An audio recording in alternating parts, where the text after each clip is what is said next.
अस्सलाम वालेकुम। तव्हां ॾिसी रहिया आहियो TN न्यूज़। ख़बर जो सिलसिलो TN न्यूज़ से जारी है। ख़बर शामिल करियूं था दाबेची खां। सिंध जे वसीलनि जी फुर लुट कंहिं बि सूरत में बर्दाश्त न कबी। 6 जून ते बैरिया टाउन जे मुख्य गेट अॻियां तारीख़ी धरणो हयो वेंदो। कामरेड समर हैदर जतोई।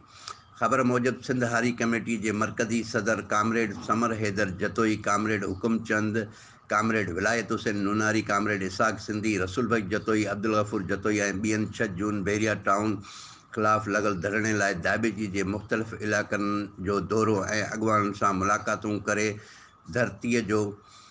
धरणे जूं दावतूं ॾिनियूं। इन मौक़े ते दाबेची प्रेस क्लब में सहाफ़ियुनि सां ॻाल्हाईंदे चयो त बैरिया टाउन इंतिज़ामिया धरती धरियुनि सां फ़लस्तीन जियां ज़ुल्म करे रही आहे, जेको नाक़ाबिले बर्दाश्त आहे।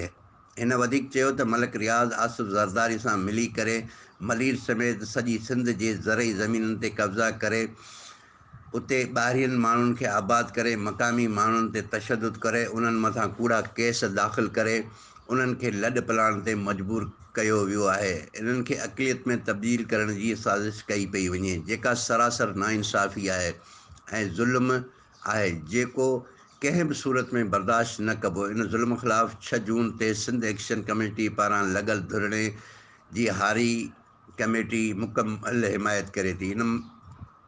इनखे कामयाबु कराइण लाइ सॼी सिंध जी आवाम जीअं हितां जी आवाम खे बि अपील थो कयां त पंहिंजी धरती माउ बचाइण लाइ लखे धरती धणी एहतियाज खे कामयाबु बनाइनि।